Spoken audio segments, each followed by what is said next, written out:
This episode is brought to you from By Vice Candles, a luxurious candle experience like no other. Our premium 80-hour burn soy candles are guaranteed to transport you into another space as soon as you light them. We can be found at www.vicebyvice.com. It's a premium experience for your lifestyle. Yeah, we in the building. 4 times dope. Yeah, we known to get it live, man. 4 times dope. New level, keep it high, yeah. 4 times dope. Mic check, now we on it, we live.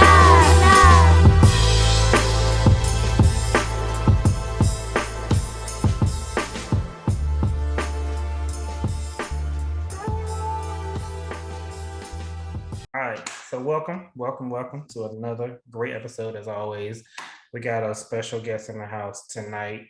She is a NCCU alum. We know her as Crystal, but now she goes by CJ, and she's gonna get into all the good and great things she's been doing a little later on the show. But first, I wanted to say to our listeners and our viewers, a lot of times, you guys hear us joking and laughing and giving some strong opinions. Sometimes we agree, sometimes we don't. But let it be known, we are still a show about trying to educate and bring awareness to topics that some people don't want to talk about. Sometimes they do, but just in case we got listeners, is our first time listening tonight, we just want to make sure that you understand the type of show we are. Like I said, we are 4 times dope, so the D is for diversity, so we talk about a whole array of topics. Speaking of which, it's something we wanted to bring awareness to on this particular show. Is a topic that a lot of people don't want to talk about. Either they're afraid, ashamed, whatever. It's different emotions come along with this, and it's about infertility, fertility, and infertility specifically. There's a stigma on it, and it's, like I said, it's usually related to shame or guilt, or just all different types of emotions. But I know I've experienced it, in my own household, and I can't speak for my wife because that's her story to tell. But dealing with infertility is a very, very touchy topic, but it's still a topic that it needs to be, made known. And a lot of people don't want to talk about it. And it can be uncomfortable for some people sometimes too.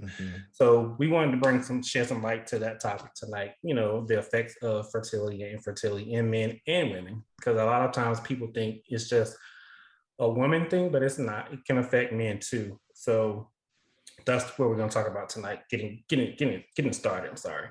So, Crystal, as you being our guest tonight, what would you say on this topic? Like, what would you like to say or share about this topic of fertility or infertility and how it affects people, women specifically?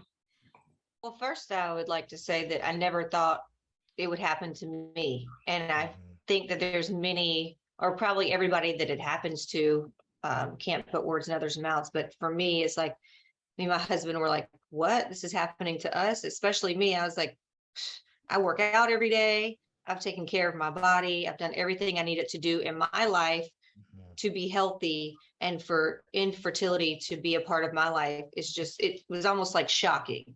So I share my story because my story is not over, one. And I feel like so many people wait until they have the rainbow, they have the baby to share, they have the blessing, or, whatever it may be, the happy ending.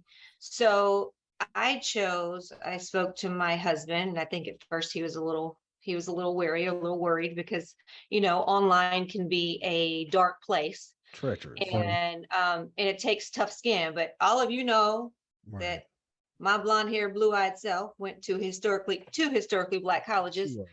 So I have learned to have tough skin over the years for things that could be said about me or about my story. So I really felt strongly in my heart that it was something that I wanted to talk about, was my journey, because I feel like I could help somebody else along the way not suffer in silence. And with that being said, we were told my situation, you can't help when you meet your person. And I met my person, my now husband, when I was 40, 41, 40. Anyway, got married at 42. And shortly after was told, oh, well, your levels are so low that there's no way you will get pregnant, naturally. And for me, this was a shock. I was like, what do you mean my levels are low? Like, what? Did you see the miles I just ran yesterday? Like, I ran 10 miles. Like, what do you mean? They're like, nope, that does not change your egg health or how many eggs you have. You're born with a certain amount of eggs, and those eggs cannot be reproduced. You just, as the older you get, no matter how healthy you are, no matter what you do in your life, those eggs diminish. So you cannot take any pill, you can't get any shot, you can't do anything to increase the number of follicles or eggs that you have in your ovaries. So this was all stuff that I was learning, like at 42 years old. How embarrassing is that, right? As a woman, like that we don't know all of these details. And so we were told we couldn't get pregnant naturally.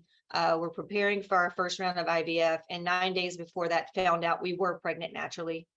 And then unfortunately 2 months later, I lost the baby. I'm sorry. And so then that's another taboo topic that I found that no one talks about is miscarriage. And that does impact not only me, and my husband kept saying, I feel like I just need to be there for you, but I know it impacted him as well, even though I was the one going through it physically. Right. And again, I learned so many details at 40. It happened on my 43rd birthday. So I learned so many details that I had no idea. All I knew was the word miscarriage. Like we've all, through all the years of becoming an adult, we hear this word, right? But unless you've experienced it in your household, you don't really know, exactly what it is. Right. And, I thought you go to the bathroom, you see some blood, and then that's it. Well, no, it's not. I miscarried for an entire month and still had to have a procedure. So just dealing with the emotions in that itself, and then trying to have hope, like, well, it happened once, so maybe, that means I don't need IVF, Well, then you hold on to that hope until you realize, well, there's a reason why you miscarried and something's not adding up. Gotcha. So I was advised to go back into IVF 3 months later after we tried for 3 months naturally, and then referred to a particular doctor at a facility called Kind Body, which I would not refer to anyone, would not refer anyone there. And Kind Body, which we didn't know, because you don't know what you don't know until you go through for infertility treatments, that it was like a factory. They studied my age group, like women in your age group. This is what we're going to do for you. These are the meds we're going to put you on. These are how many injections you're going to have every single day. These are how many days you're going to have them. It wasn't like they studied me and my cycle. They didn't study me and my husband. They just looked at my age as a woman and said, this is what we're going to do. But I was referred to that doctor by my gynecologist. So what do I know? They're doctors, right? So I'm like, okay, cool. Well, as we're going, you think they're doctors. So, and I was referred. So then as you think, you going through, I was like, something's just not adding. I was like, halfway through the first round, I was like, well, what are you going to do? Like, what are you going to do for me though? Like to change my situation. I felt myself ramping up. Not only am I being pumped with hormones, but and so, it just didn't turn out that round. I had 5 eggs, but only 3 grew. And then at the egg retrieval, they only retrieved 2. And then 1 was fertilized. Gotcha. And made it to blastocyst. Blastocyst means that embryo grows normally for 5 days. And then you send that embryo, a piece of that embryo, cells that embryo to genetic testing. And then you wait 2 weeks to find out if that embryo is normal, which some women have up to 10 embryos, right? As a 40, I had one chance. But the fact that it grew as to blastocyst was a miracle in itself, right? So sent it off for genetic testing. 2 weeks later, we find out that it came back with Down syndrome. Oh, man. So unfortunately, when an embryo is abnormal, whether you want it to be transferred or not, is not, the clinic I was at does not transfer it. So went through a second round, very similar. And you just don't know what you don't know. And they did nothing to change up my protocol. They just put me right back in the wheel, took our little monies, or I should say big monies. Big money, And man. It's not cheap. yeah, keep injecting these needles in your stomach, and 5 days into that, found out that they had switched doctors without even telling me Jesus. or telling my husband. And so that was a whole nother situation. Didn't meet the new doctor until day 7, and you only have 10 days of these injections. And then had five eggs, but only 1 grew. Right. So that should tell you something's not right with that again. Right. Egg retrieval, they only retrieved 1 egg. And again, it fertilized, which is miracle, and grew to blastocyst, and then came back abnormal again. So those were what you called 2 failed rounds of infertility. Yeah. Yeah. So this wasn't person centered at all then, basically. This is no, it was just, You said it wasn't the right place. Gotcha. Yes, what I'm saying. You said they put you in a age group and stuff. So they wasn't specializing to the specific person like yourself or your husband and all that. It seemed like you said they put people with age group and it kind of did the same thing for everyone. So yeah. And they lean on statistics. And what people don't know is that in women over 40 years old, only 5%, because everyone shares their rainbow story of IVF. Or whatever, or IUI, or whatever fertility treatment you may have. You only hear the happy stories. Yeah. Right. They're only 5% that it works for over 40 years old. Only 5%. So CJ, you basically were a part of a controlled study for the most part. Yeah. And all they did was lean on statistics. Anytime I would advocate for myself, or I would say, well, what are you going to, well, just reminding you, less than 5% work over 40. I just want to remind you, they would lean on that. Yeah. When I just now knowing in retrospect that it was just not the right place. And the effects that can have on not only a woman, again, someone who I feel like was in the best place in my life mentally before this started. You question yourself, you wonder what's wrong with you. Right. I've even thought, well, I live in LA, men here, men in their 40s can surely marry a 25-year-old. So I've even looked at my husband several times and said, crying, like, I know you could have married that 25-year-old, like she could have gave you 10 babies, so it's just, it takes you down this spiral that I would have never had that mindset, Right. You're just thinking so many other thoughts that are just. Yeah, that just would have never. And then for my husband, just knowing, he's been such a great support. And even when I'm on the hormones and I turn into a complete and total clown, because by day 4, I was a clown, just crazy. So he's just been amazing, but I know it's weighing on him too. I mean, he's the one having to inject these needles in my stomach every night, so. Right. Damn, that's yeah. Sorry to hear about it though. Consider. No, it's just, it's not anything I share to warrant sympathy and like sadness or, oh, I'm so sorry, or I honestly feel like if I can help somebody along the way, like tell my story, whether it be through strength or reach out on the side or well, what meds did you use, and what else did you do? Then I feel like this is why this is happening to me, And so our journey's not over. We got referred to a different doctor.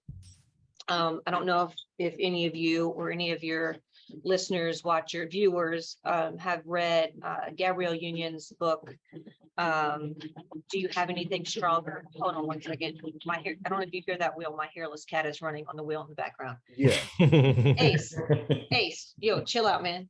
Chill out. Okay.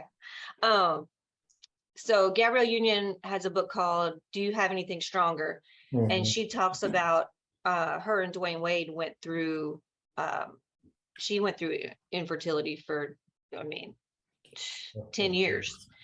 And even with her previous husband and the battles and things she talked about. Well, I just happened to be at a pool party she was at, I would say like 2 months ago. LA And I shit. had just found out the first embryo was abnormal. So of course everybody was taking shots of tequila. It was on my friend's birthday. And she thought I was somebody else. She thought my husband was somebody else. And then she asked me like his ethnicity. And I told her he was Indian. She was like, "Oh girl, he looks black." I was like, "Oh, I know." And then she thought he was somebody else's ex-husband. And I was like, "No, he only my husband, only been my husband." And then she asked if we had kids. And of course, that was when I like word vomited. And I was like, "No, I just had IVF and my embryo was, was abnormal." And of course, I didn't know her complete story. All I knew is that at the time, she had a surrogate. I knew her and Dwayne had a surrogate. That's all I knew. And then she was like, "I'm going to tell you one name." And she said, Dr. Beck. And she told me, well, she said, have you listened to my book? She said, not trying to be funny or anything, but have you read my book? And I was like, "No, girl, I ain't read your book." And she was like, "Get my book. 1, 2, Dr. Beck, get her information from our mutual friends." She was like, "Get her information. And she's the only reason why." She said, "You see that 3-year-old swimming in the pool? That's the only reason why that 3-year-old is here." And we just started with Dr. Beck. It takes some months to get in with Dr. Beck. And we just started with her 3 weeks ago. And Dr. Beck has done more for us in the past 3 weeks Ain't that some stuff? than we've had in this entire year. So it's just a testament, as the doctors do matter. Yes. And if you feel like something is off or something's not right, it's not right. Right. And advocate for yourself. Don't be afraid to speak out just because it's something that you don't know about. Ask the questions and advocate for yourself. There's you're one of one. You're not, yes, they have to study groups of women and groups of men. And she even like retested my husband and, put him on a special supplement and has me on other supplements. And I'm doing fertility acupuncture, all these things you've heard about, but the other factory Kind Body was not, about that life. So they didn't want to study me. They wanted to put me in a group of a statistic. So Throw you down the rabbit hole. Well, one of the things you mentioned, and I'm glad you brought it up, is when you talked about the miscarriage part of it, because I think a lot of people think, oh, well, if you get pregnant naturally, then you automatically do not have infertility issues, and that is a total myth, and a lot of people don't know that until you go through it, Yep. And we went through that twice, early on, and did not understand, okay, what's happening. And so it's one of those things you just don't understand until you in it, Yeah. and people don't talk about it, because we didn't, for a long time. But it definitely affects both parties. And I don't think people really get that. It really does. I know for me personally, I know, like you said, you wonder like, what's wrong with me, or why it's not happening, and then people ask you the question, and then you triggered by people asking the question. But people normally asking the question because that's what people do. But it's hard to tell people to be mindful to not ask those questions because it's natural. Oh, you get married when you have kids, but you just really never know what people are going through. I can only caution people, just be mindful when you're asking people those questions. Oh, you, yeah. you just do not know what people are going through and how they're going to be triggered by that. You know what I mean? Yeah. And I definitely shared that in my post with miscarriage too. I was like, you never know when you are like, there may be a reason why this person is not having a child yet. It doesn't mean that they're not trying, and even the effects of miscarriage of, knowing the date that you were due and, knowing you should have been this many months pregnant, or knowing that you should have a 6-month-old right now, or everyone around you is pregnant or having baby showers. Like one of my closest friends was pregnant only a few months before me, and I couldn't even go to her baby shower. Like and still to this day, if I'm being quite honest with you, because I believe in honesty, I get tired of her posting her baby. Like, I'm not gonna lie. Like, I'm like, I don't want to see your baby. I have to hide your story. I do not want to see your baby every day, 5 times a day. I just cannot take it, because my child is supposed to be like 2 months behind your child. So it's just another trigger of mine that I'm like, I don't, it's just hard. And like a flight attendant friend of mine just posted yesterday, her and her husband, they got married at the same time, like week before me and my husband. They just posted their announcement. And I'm like, I want to be happy, but I'm like, bitch. Like I want to be happy, and I am. Hold on, Ace. Yeah, I just deal with hairless cats. Ace. Well, like you said, people trigger, in different ways, and you just never know.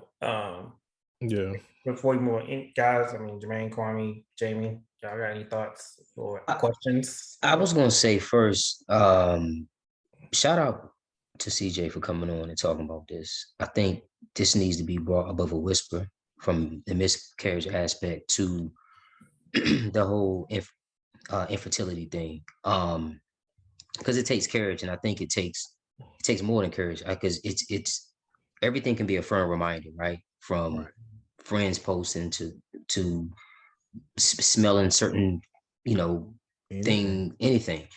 And there's 2 things I remember my mother instilling in us: not to ask. Don't ask a woman if she's pregnant, and don't go. And she says, don't go in a woman's pocketbook. That's why to this day I would not go into a woman's pocket. My mom will still offer me. But my point is this. I think for me, I don't have kids, right? And I haven't tread on that soil yet, but I've had friends and family members who experienced this, and from what I've seen and experienced in myself, like it can cause like blame and resentment, like profound blame and resentment, and easily from my experiences, I remember I had a friend who her mate was the one who had the issues. But every time she would get pricked, every time she would go to the doctor, it would bring up these feelings of resentment towards him. Like, damn, like it's your fault I have to go through this, and vice versa. And even in same-sex couples, there's a question of who bears the burden of treatment, right? And who's rewarded for the experience of the biological parenthood. So I think it's a huge burden on behalf of both parties. And it doesn't matter the sexual orientation. I think at the end of the day, especially for women, because I think that's part of femininity, and part of womanhood is being able to procreate, or having that ability to do that. So I can understand how it just can internally tear women down. We got to be more mindful of that. I think even with family members, man, I remember when I was dating an ex, and I would bring her around, and family members would spew, when you gonna get married? When y'all gonna have kids? But I'm like, yo, when we leave here, you don't know what folks are going through. You know what I'm saying? I think it's so unfair to do that. And on the flip side of that coin, CJ mentioned it, the proudness of being a parent, right? I don't have kids. I know when I wrote my first book, I thought it felt like a kid, it felt like a baby. I wanted to post it. But I think at the end of the day, too, we got to understand it. Like, we don't know what those folks went through either when they post these things. But I will say, CJ, stay encouraged. It's definitely going to happen. And and again, I appreciate you bringing this above a whisper, because some of the things you mentioned, I was familiar with the whole control study thing and how they group folks, but you kind of went into detail, and I didn't know some of those things, and I'm more knowledgeable now in those areas. So I appreciate that. Yeah, absolutely. And I'm like an open book when it comes to whether I'm on the plane or on the ground at a basketball game. People might ask me like, today on the plane, someone said something, "Are you okay?" I was like, "Oh yeah, I'm just cramping. I got these estrogen patches on." Like it's sometimes people are like caught off guard. I'm like, "Oh, I'm going through fertility treatments. I got some estrogen patches on. It's okay." Because Yeah, nothing back. I want to be able, people don't know what to say, but I'm like, it's okay. Like, I'm not trying to like be funny. I'm just trying to start the conversation where people aren't afraid to have it. Right. So, and it's like, I think one of the most frustrating parts is like, Jamie, you probably know me the best out of everybody here. Like, you've never heard me talk about, wanting a certain amount of kids or, wanting, I've never been somebody that's been like, "Oh, I'm going to get married by this age. I'm going to have this many kids." It wasn't until I met the exact right person in my life that I ever wanted to be a mother. I didn't, there's some women out here that just want to be a mother to be a mother, and they may go get artificially inseminated, or they may go, adopt. Like, everyone has their own journey and that's right for them. But I never wanted to be a mother until I met my now husband and wanted to start a family. So I think that's the most frustrating part, is that now that I want it, it's like I've done everything in my life not to, what do you say, color outside the lines, right? And here I am, and I'm like, okay, I want to start this family, and the universe is like, well, it might be too late, and so I can't say, I appreciate everyone's well wishes, and I appreciate you so much saying, it's going to happen, but it may not, and I have to be honest with myself. I have to know that it may not. Like, every time I start a journey or start another round, I have to be okay with that. And my husband and I, we talk about it, that, we got married because we love each other. We got married because we wanted a partner. We didn't get married to just have a child.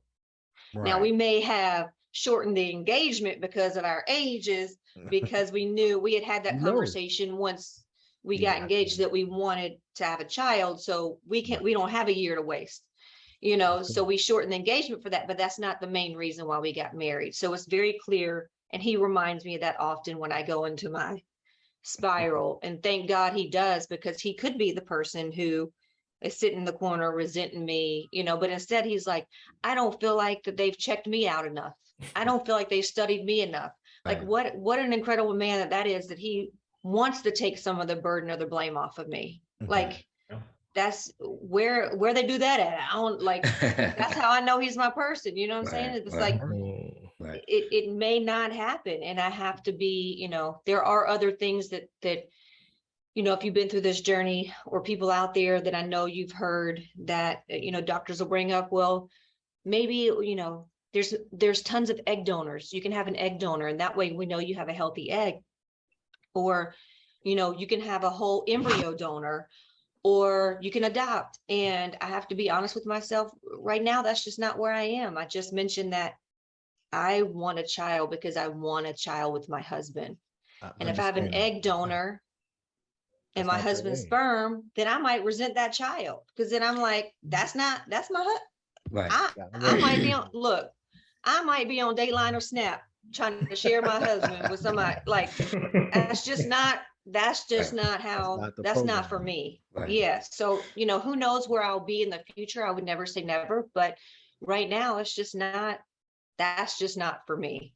So it may not happen, and I might have to be perfectly fine with these two hairless cats that we have here. So, which we only had one before the miscarriage, and the second one came as an emotional impulse after the miscarriage. She's wild. She's wild. Is that the wild one? Is that the one on the wheel? She no, Ace is on the wheel, but Callie's off the chain. She's different. Ace, right? Yeah, you met Ace. Gotcha. You met Ace. Yeah. Yeah. So, man, that was some thought-provoking information. I wanna piggyback off of that. I want to start this topic by saying this. and this is in regard to gun control. So we know there've been like a lot of mass shootings, right? It's actually gun violence and school shootings are like uniquely American epidemic. Is so. Listen, I saw this. I saw this last week. This is TikTok. This lady, you guys probably saw it. She was talking first, and she had a little kid in front of the screen, and then she grabbed this little bitty baby bulletproof vest, and she was fitting her daughter in this bulletproof vest, and it tore me down, man, because me working in education obviously is something you think about every day I hit that university campus, but it really put some things in perspective for me, just how like effed up it is in America right now. And I had not conflicting feelings about what I was seeing, but I'm a supporter of gun ownership the right way. And actually that's it's therapeutic to me to go to the range and shoot the guns I have. And anyway, but with that being said, I want to preface what I'm saying with that, because it makes you think about what's important in America when it comes to gun ownership. And we can go down that rabbit hole with the whole, lobbyist thing, but we can say that for another conversation. But I guess I want to hear you guys' thoughts on bearing arms, and how do you feel about legally being able to have access to gun ownership in the Second Amendment. And Kwame, CJ, I'll start with you, and we'll kick it to Kwame. Let me say this. Let me tell you, if it does, I'm going to tie the two topics in for a second. If it does happen for me and my husband, and we're able to bring a life into this world, and I send that child off for school, after we done gone through all of this. And you might as well just call it a whole nother school loan. Right. I'm not done paying on the last one, and someone comes up in the school and takes that child's life. Hell to the no. Hell. So that's the only way I can think of it, is I'm an all or nothing person in a lot of ways. And the only way to control that, I feel, is for it to not be able to be attainable. I feel like our laws are too all over the places. You got some states saying this, some states saying that. The government's not on the same page across the board. Texas saying this, California saying this. So until people can get on the same page in this country, because people are in one state buying guns, driving across the border, or their mama is driving them across the border, Right. and killing folks. Until people can get on the same page, I just say no, absolutely not. It should not be attainable, especially not at the age of 18. Right. Like, Commercial as hell at 18. Right. Come on, man. We all went to college the same years. What was going on in college? Yeah. Do you think any of us should have had a gun in college? I didn't want. No. Nope. No. Not for me anyway. So that's the way I look at it. Until there can be the same rules set across the board, it's just too loosey-goosey. It's too many gray areas. It's too many ways that, Timmy down the street that nobody wanted to admit was not quite right. And he down there building stuff at home, and his mama didn't want to admit. Right. I done told my sister several times, there's a cousin, and I'm like, something ain't right. I'm just letting you know, something ain't right. Right. Until it's just, Timmy has a way of getting Timmy, who's 14, is going to grow up to be 21. Right. And he's still not. And CJ, speaking of laws, I think I say this a lot in my classes. I think Democrats and Republicans are just the new Bloods and Crips. Definitely. Yeah. The original Bloods and Crips. Yeah. So Kwame, what are your thoughts on this whole gun thing? Yeah. I'm gonna try and kind of take like the I guess the stance that Crystal, not in regards to the bearing arms, because I do think it in certain circumstances I don't have an issue with it, but as far as being like a parent, one of the things that I do think about all the time, almost anything tragic happened in regards of a kid, it really bothers me to a whole different level. So of course, what happened in Texas, that really tore me up because I just can't imagine. Which time?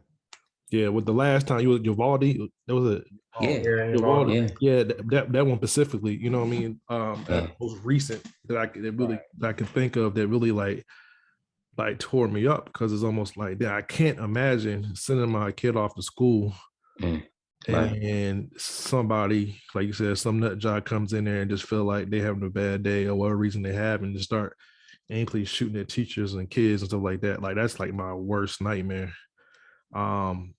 But I think also too, I think that like that's the reason why I think it should be way stronger laws in terms of like making sure that like I said, higher age ranges. I don't think nobody should have anything like no type of semi-automatic or automatic like machine gun or or rifle AKs. Like, what's the purpose? You can't even hunt with that. Like, you can't hunt a deer with that. Like you're gonna have a million holes in that. So if you're not a police officer or like a person in the military, what's the purpose you have that type of a weapon? So yeah, that's my stance in regards to that. Like I just feel like at the end of the day, like maybe it's like a pistol or something, you're here to protect your home or something like that. And it's of a certain age, and you have more parameters along this. It shouldn't be as easy to get those type of weapons. They should be, like you said, a background check, a psychological check. There should be different levels to make it a lot more hard. I think it'll weed a whole bunch of jobs out of it. It might not make 100%, but it'll have to be way better than what it is now. Right, absolutely. I think measures to take, preventive measures. Yeah, Jamie, what about you? Y'all know what? We're not recognizing that the genie is out of the bottle. So whatever measures we want to take, there's always a way around it. Whether you could digitally print a gun, or whether you just pay somebody to go get it for you, it's just too many other ways to beat the system. The problem is we don't have an answer for if someone breaks the law, because going to jail is not enough. You have to, I believe, going up the tree, like your mom, you, everybody in your family got to go to jail over this shit. Everybody in trouble, the whole immediate family, everybody got to go. So now you got some people being held accountable. Accountable, that is the word. Accountable for your actions, because you're messing up the family anyway. So all of y'all got to go. And you're a lone wolf. All right, we're still gonna find some people to take with you to go to jail, because us trying to come up with a law on guns when they're so available and they're so easy to attain is just chasing your thumb around your ass. And here it is, but you just can't get to it because it ain't gonna work. The only thing we can do is make everybody around that person that those crimes are, holding motherfuckers accountable. Otherwise, we'll be having this conversation next year after some crazy mass shooting. Because now let's just pull back 10,000 foot view, looking down at what happened. Once that boy killed those kids in the richest state in our union, and nobody did anything, and they try to deny it, it was over for us. What's even more sad? I think it's the reason we got the gun lobbyists and stuff when they trying to, or people who are gun enthusiasts that try to use the Second Amendment as if it's their right. But like you said, these laws need to be updated. Okay, you talking about something happened back in the 1700s when you're trying to fight, against your own country, whatever, and against the British. And now you talk, but that was a whole different time. We talking about 300 years later, you know what I'm saying? And y'all still using that same excuse. So like I said, it should be some more updated version of what's going on. It needs to be a new. But to that point though, Kwame, part of the legal system is like that, because in same theory, but a different lane, they're sending folks to prison with those archaic laws, right? Of course. But on the flip side, matter of fact, it was a couple years ago. I remember this case. It was some kind of case about technology or something like that. And somebody was, I can't remember if they did something, I don't know, illegal, but I remember listening to the case on C-SPAN too, and they was talking about how they couldn't apply any laws, past laws to this contemporary case because they didn't have technology back in 18, you know what I mean? So yeah, I totally agree. The laws definitely need to be updated. So Kashara, what are your thoughts? Gun laws. I agree with all y'all said. Actually, the laws definitely need to be improved, but I don't see that happening anytime soon. But I was totally against. I've always been totally against the right to bear arms. Always. I've never wavered on that until because I always felt like if you was even in the military or a cop or something, why you got a gun? Like there was no need for it. But until recently, I was like last year, actually around this time, we moved into our house, and so I was like teetering with it. Okay, like yeah, we probably just to get something for protection, but I still wasn't like, let me go ahead and do it. The defining moment for me was picking up my daughter from school one day in the kissing ride line, and she got in the car, and she just had this look on her face, and I was like, "What's wrong?" And she's like, "Daddy, I almost had a heart attack." And I was like, "What happened?" And she was like, "This dude." Every time I think about it, it kind of make me emotional. This dude, it was a kid running down the hall, and the teachers was to like, y'all get out the hall, get out the hall. He was just a runner, right? Just somebody running they were trying to catch. But the kids didn't know that. So they were like, get in class. And that terrified her. She thought that the school was, somebody had invaded. I would go on lockdown. Right. And that's today's reality. Yeah, that's crazy. And she busted out crying, and it tore me up. It literally tore me up. And again, she didn't even know what happened yet. And so I was like, no, we about to turn this car around right now and find out what happened. Because I was like, I can't. I was just unsettled. Like, what happened? Right. Get out of the car, go. The principal stood outside, asked the principal what happened. And she told him that's when we found out it was just somebody running, and they were trying to get everybody out the hallways. So once we found out what it was, and then I come back home, have a conversation about it, and she still was just like terrified. Like it took a long time to calm her down, and to this very day, she has a hard time going to sleep at night, especially when she knows she got to go to school the next day because she is so terrified that someone's gonna come up into the school and do something. And so that moment was the moment I was like, you know what? I need to get something to protect me and my family because God forbid if something happened. I need to be prepared. Absolutely. And so now, I'm a gun owner, legal gun owner. But I got a question. So I'm a little confused. So like when I get to understand the moment, how that made you feel, but when you said it, but how was that the defining moment to make you be a gun owner? Like, is it because I felt because kind of like it's kind of one of the things like somebody mess with my kids, it's a wrap. And that's just how it kind of felt. It's like the protection part just went into overdrive. You want to protect your family, at all costs. But it was just like, I feel like I couldn't do nothing when she was in that space. You know what I mean? So you're saying, so if something happened like at the home, it made you think about having something at home. Yeah, because it made me, I'm hearing, I'm thinking like, okay, in that moment, if you had a gun, you went to the school or something. But you're saying like overall. Well, don't get me wrong. Of course, the irrational part of your head thinks that because I was having that. Right.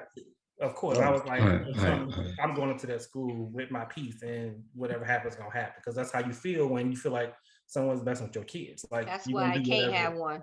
That's why I can't have one. I know myself. And Crystal, that's the exact reason when you said it's so funny because that's why I always say, because my wife has always said we need to get one. She's been saying that for years. And I'm like, I'm not doing that. I say, one, I don't want to get in the house with my kids. Two, I don't know how I might react if I had a gun. I might do something irrational. Right. But then that moment happened and so much was going through my head. Then I end up getting, I did the opposite of what I thought.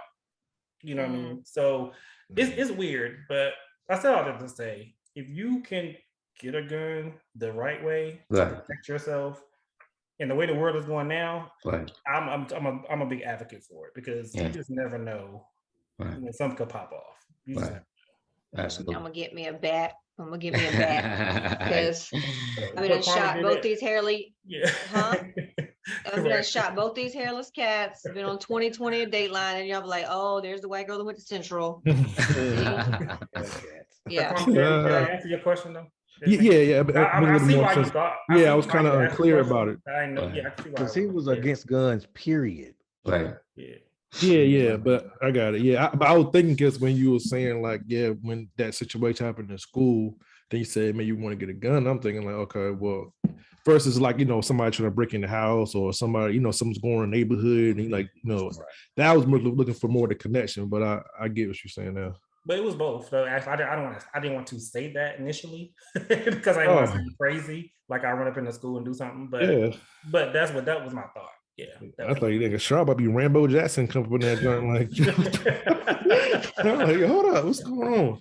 Rambo. But it's a weird feeling. Like I said, to this day, I hate seeing her like that. In the morning, she's very quiet, and she's the outgoing child, like the bubbly one, always happy. But in the mornings going to school, she's not that way.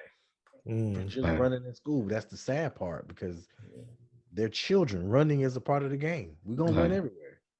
So funny. We can't relate to it the way they can relate to it because we didn't grow up with none of this. Like growing up in elementary school or whatever, middle school, high school, with people like just mass shootings in school. Like that seemed like that happened kind of like once we was in college, a little after that time. Columbine was the first mass shooting that was in our space. The first one was in the University of Texas at a clock tower. The guy was right. But the biggest first one was 99. Yeah, one like Columbine was. Yeah, that's 99. Yeah, Columbine, 99. In college, Yeah. Yeah, and then from there it went downhill. It seemed like. Absolutely. Jermaine, what did you thought? You didn't say, or did you?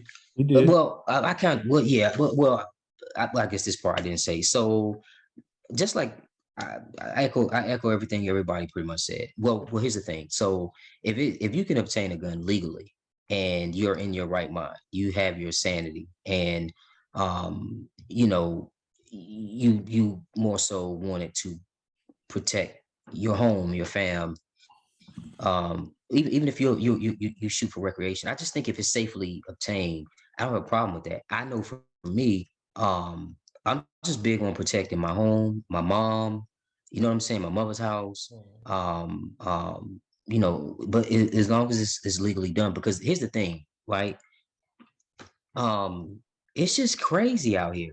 Like point blank, bottom line, it's unpredictable. And with all these school shootings and all these issues of mental issues and folks, and even when I'm on campus, I ain't gonna lie, I think about that. Like I think, not paranoid, but I'm just like, man, you know what I mean? It's a normal thought because it's a reality right now. Look, it was this professor at Princeton or Harvard about 4 or 5 years ago. He was an English professor too. He had an issue with one of his grad students. Pretty much short story, dude went back to his office and shot him up. He lived, but he shot him in his office. Damn, that's crazy. Well, let me tell you what, we need to lighten this mood up because yeah, man, do it. Shootings and everything. Do it. Something, boy, I tell you. But yeah, I don't know, I always have these thoughts, and then this thought come to my head a whole lot. But I don't know if y'all remember, but like in this past July, the lottery, the Mega Millions, I believe the Mega Millions, was $1.3 billion. So of course, within that period of time, I'm not a big like lottery player. I play here and there, just like throw my ring in the hat a little bit, you know what I'm saying, or hat in the ring rather.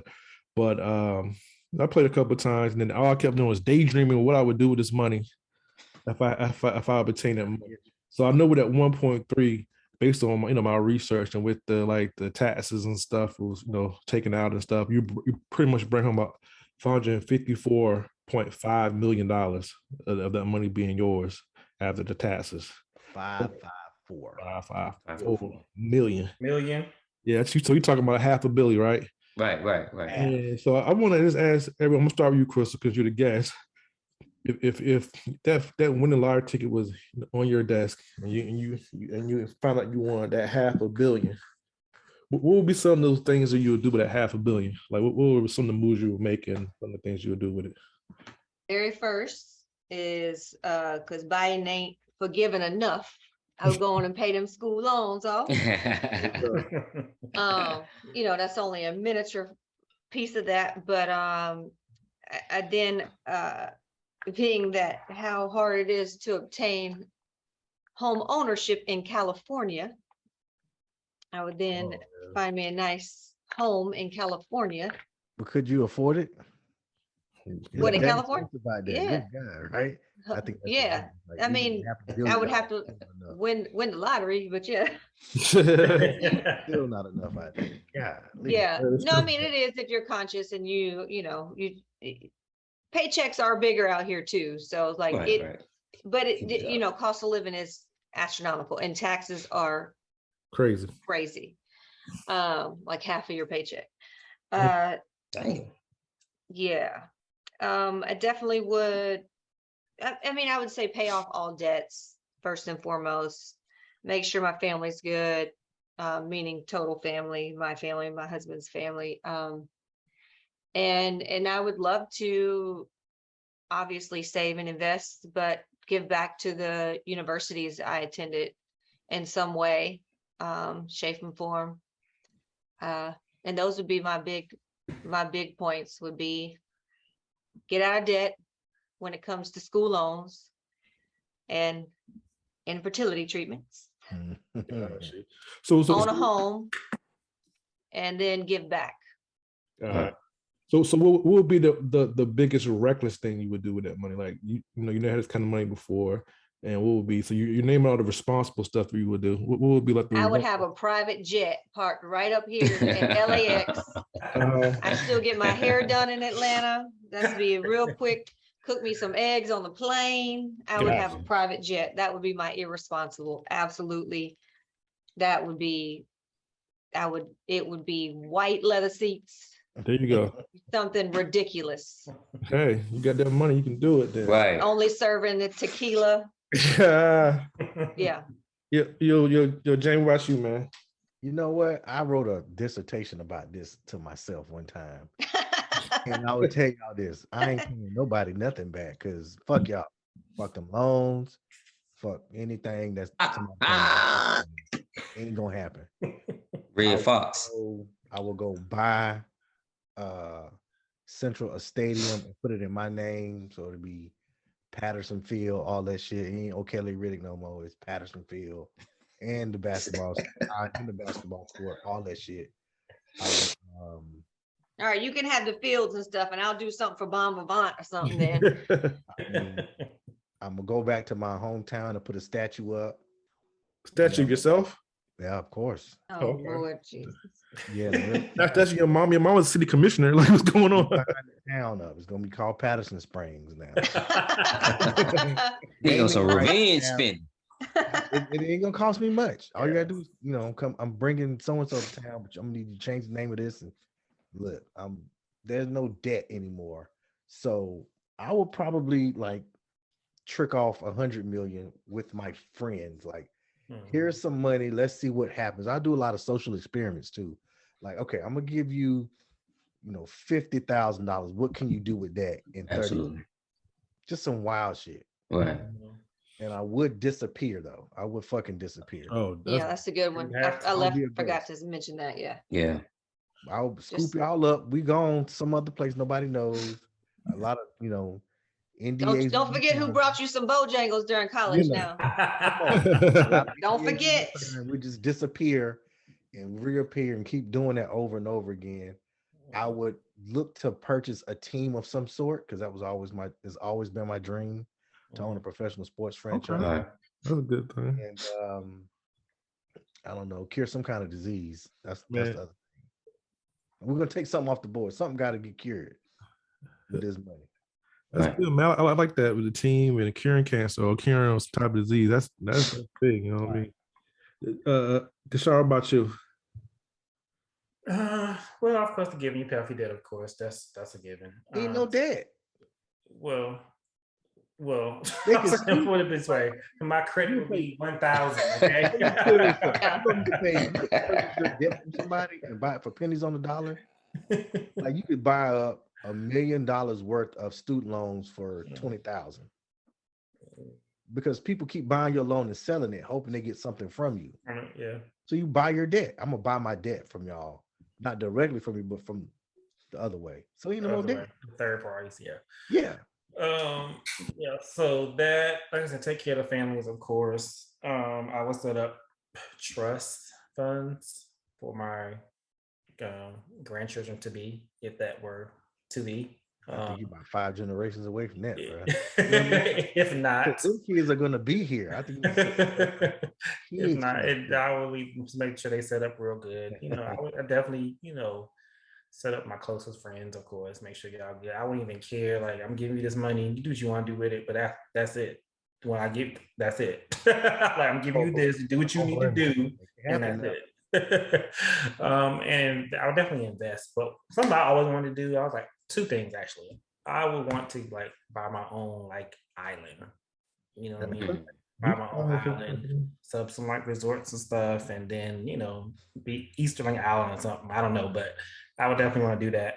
And then one time I had to go like create my own like record label, but that's not happening because music ain't the way it used to be. Streaming but yeah. But I would hire, like, I would try to get some like techies. Like, I would try to get like a camp of people, like real smart, brainiac think people. Tank. Let's call it think tank. Yeah. To come up with something. You know what I mean? I don't know what, but to come up with something that will be like the next thing. You know what I'm saying? So that's what's up. Man, what about you, brother? Man, you know what? This is crazy because when I was 18, when I graduated from high school, I said, in my mind, I got a list of folks. Once I retire from the NFL, I'm gonna cut checks to, just out the gate, just cut checks. And I swear to God, I've always felt that way. I said, when I get me enough millions, I'm gonna do this. So here's what I would do. This is what I would do first. No bullshit. I would take a list of people, maybe 50 to 100 people, probably half being close family, half being close friends. Probably start with friends first. And I would sit them down, get their credit levels up to damn near perfect, and just cut everybody checks. 300,000, 200,000, depending on how much I like you, right? That's how many zeros behind it. And just say, hey man, clear your debts out. Your credit is good. You make it work, right? Make it work. And any more after this? You fuck it up, it's on you. Yeah, right. And make it work. Exactly. You know what I'm saying? It's on you. This is it. My hands are clean. So that's that, and it will make me feel so good to be able to tell somebody, hey man, you know, here's a chance to not have to work again or whatever. Then I would I've always wanted to do what Kashara said, purchase me an island for my family and friends, an exclusive island, right? But here's something, since I've lived in China, I would definitely go to China abroad and purchase properties and start some businesses, American businesses, franchises in China, because they work well. One being a gym facility. They don't have any sorts of places. I had to modify my whole workout. They don't have any places you can work out. Gym and basketball will be huge in Asia. So I would actually, you know, make sure my mother and everybody's straight, make sure everybody's health is good, tell everybody we're gonna go to the doctor at one time, get our teeth clean, braces, with all that shit we need to do. Cause we about to live, baby. We're gonna ride this thing till the wheels fall off. No get more our work. teeth clean. Absolutely. Get them teeth clean. And I think with me, I probably would still, because I have a passion for lecture, like at universities, I probably still do that, but on my terms. But other than that, make sure my folks is clean. Good. Make sure everybody's, purchase some properties abroad, and definitely have me some homes abroad, right? Some properties, some businesses abroad, and just travel and enjoy life, man. You need to make sure you lecture virtually, because you don't need to know. Nobody needs to know where you at without kind of. Oh yeah. Oh, and get missing. Right. But let me say this too. Studies have proven that most folks who hit those lotteries go broke within 3 to 5 years. And wow, with that joint. Right, and I've read where this guy in West Virginia, he kept hitting it. His brother put a hit out on him. Some other folks living in trailers now, and You know what I'm saying? So, well, yeah, no, that would, fool and his money soon depart. absolutely. So I make that money work, man. Definitely do. Yeah, or if you do it in person, you can hire a security team. You know what I'm saying? So you could do it. Them motherfuckers gonna try to get you. Oh, they coming now. They coming. Trust me. Go live abroad. Yeah, live smooth. Yeah, I absolutely. I be moving different places. Absolutely. Yeah, I think one of the first things I'll probably do if I was to hit, man, I'll probably go to my current job. I'll do some wild stuff like have a tuxedo with a hat and some scuba shoes and just go to work some crazy as crap, man. Not even caring, man. Just to make a point, man. Just to, to make a point, I'm a different level now, man. Yeah, man. Go crazy. Clown shoes. Yeah, anything. I have a clown nose on. I don't even care. At that point, you can think if you want, because I'm almost a half a billionaire at that point. Yeah, oh my God. I would definitely, like I said, pay off my current home, my parents' home, my wife's home in Louisiana, and just like I said, my youngest, sons, sisters getting them home, and my oldest to pay off our stuff. But I think, like I said, I'll try to set up a college fund for my son and college tuition, like for my nephews and my goddaughters, stuff like that. Make sure they're good, or either have money set aside for their first home if they decide they don't want to go to school. Definitely we have to set up some kind of scholarship endowment for Central and Southern University as well. Of course, get my close family and friends set amount of money a piece. Like I guess Kashara and Jermaine said, you hit that well. One time to go to the well, you know what I'm saying? So you gotta be wise with that money when you get it, because I can't be no bank at that point, No. And just travel the world, I think that'll be one of the biggest things. But I also want to find a way to try to just give back. I feel like doing endowment and scholarship be part of it, but I feel like for you to have that type of money resources, you always got to still be a blessing to others in some kind of ways. You know what I mean? It's because it's like, what's the point of having it if you can't really, give back to other people too?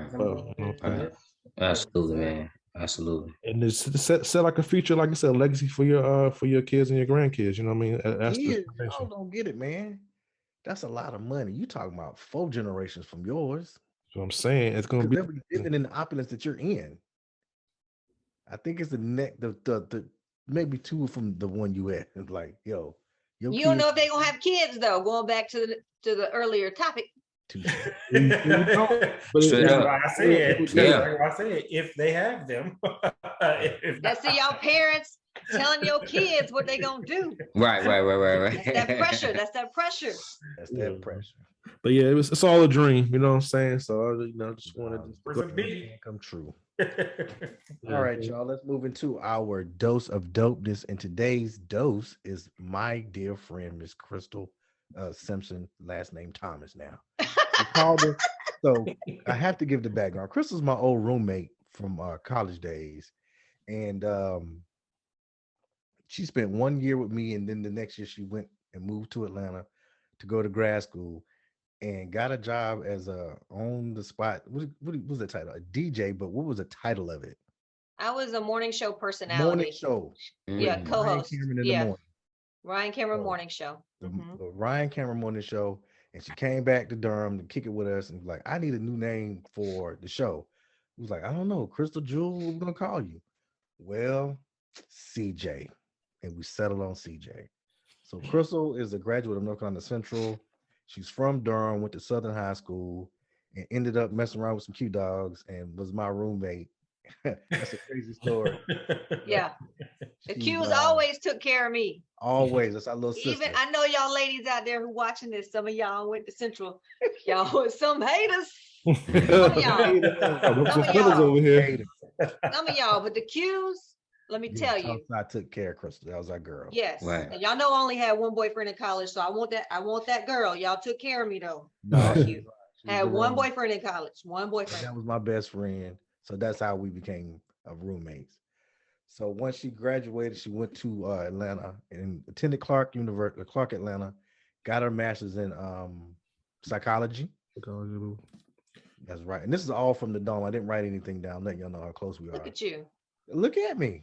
Yeah. So she was down there. She worked the morning show for about, I think, 11 years. Oh, wow. on to the other show with, I forgot his name, the Mad Dog? Murph Dog. Murph Dog, Murph Dog. my Murph Dog.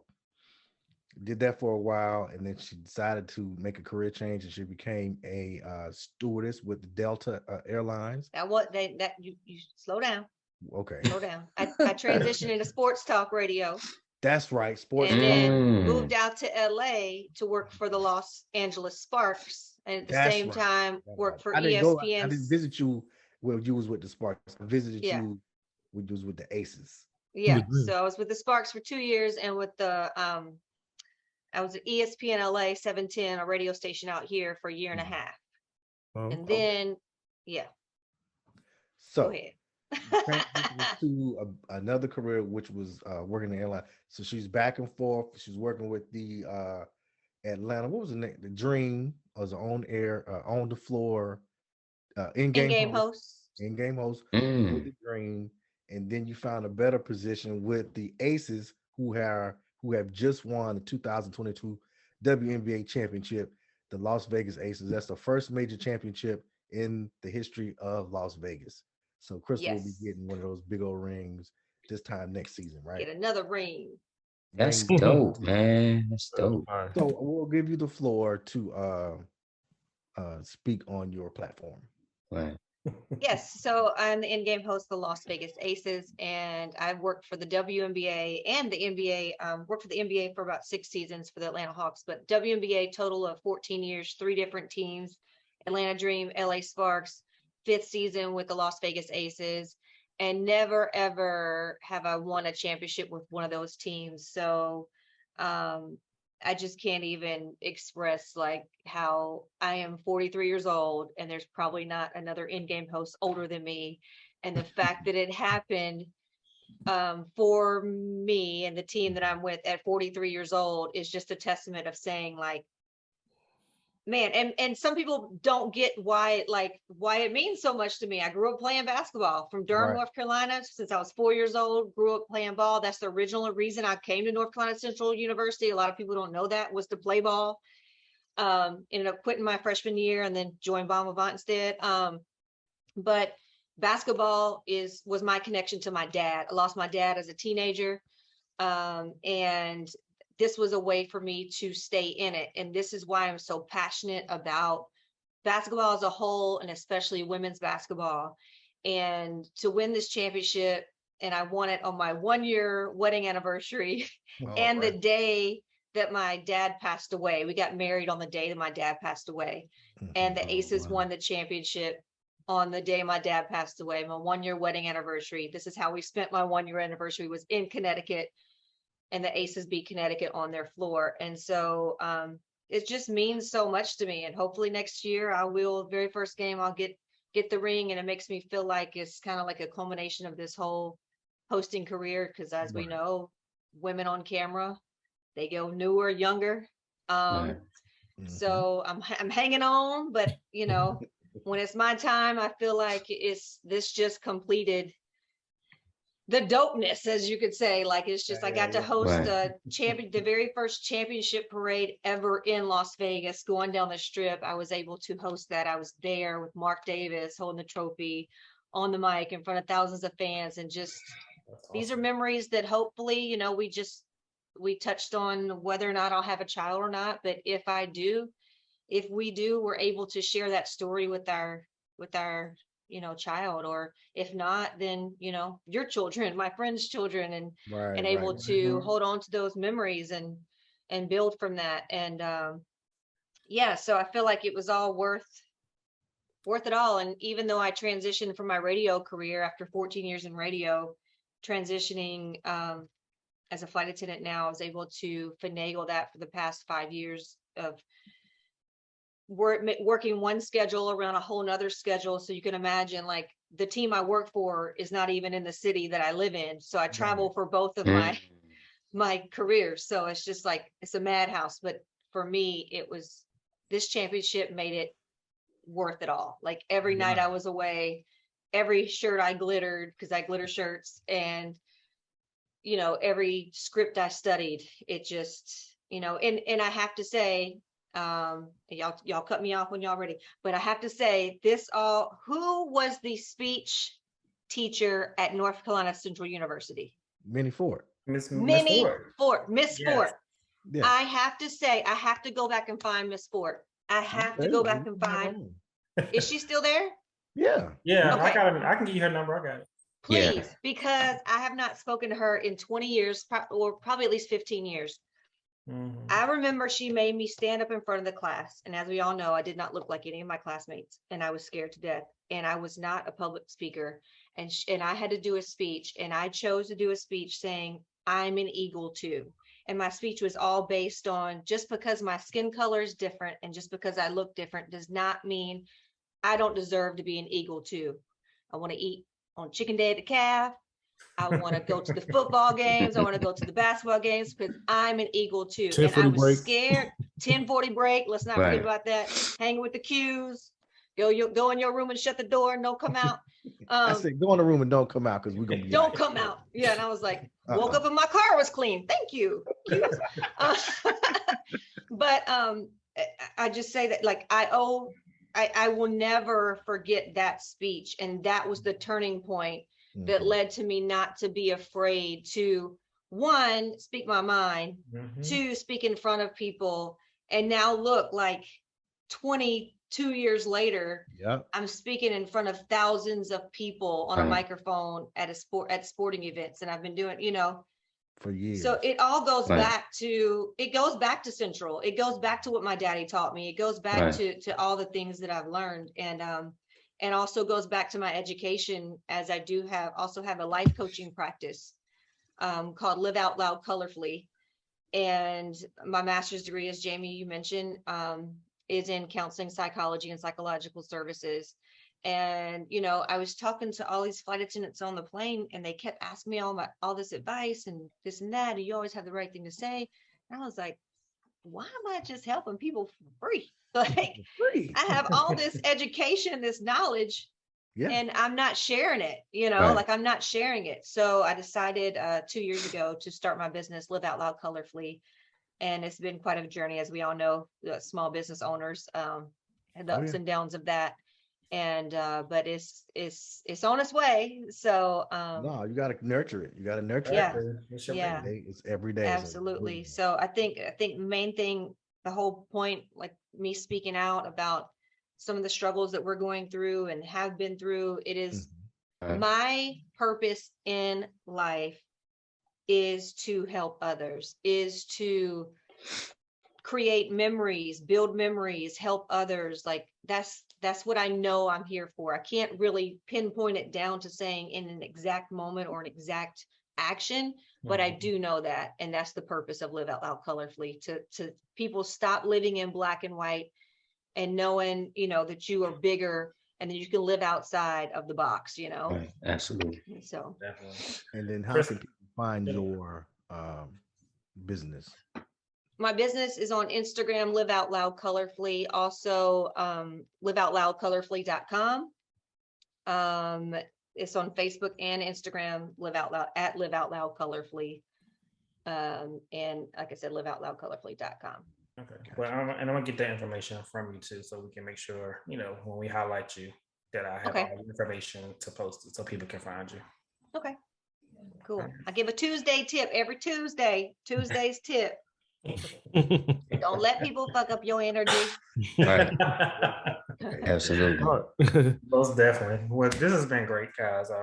Crystal, man. Miss CJ, let me be correct. CJ, we really it could be hey girl, hey, whatever it is. I'm here. We really appreciate you coming on, sharing your story and just shine some light, on the infertility situation. Because again, I think this is what we do. We try to educate, we try to bring awareness to things. Like I said, we have a good time, but sometimes, we gotta, show different sides of who we are at this 4-Time Dope podcast. And I think, we're doing a good job with doing that. And we really appreciate you coming on. So we hope our listeners and our viewers, we hope you guys got something from this episode. I know it's a little heavy, but like I said, sometimes we just got to bring things to the forefront that people don't want to talk about. That's what we're about, being transparent and just sharing our experiences, sharing others' experiences and just learning from each other. That's what we do. So if you want to keep up with us and try to find us, you can always find us on Instagram, Facebook, and Twitter at 4x Dope Podcast. And you can always leave us some comments in our DMs, or you can email us at 4xdopepodcast@gmail.com. And please don't forget about our 4x Dope merchandise, which you can find at www.shops2c.com. As you can see, my 3 co-hosts are all sporting their 4x Dope t-shirts tonight, but we have more merchandise to come as well. So until the next time, we are out.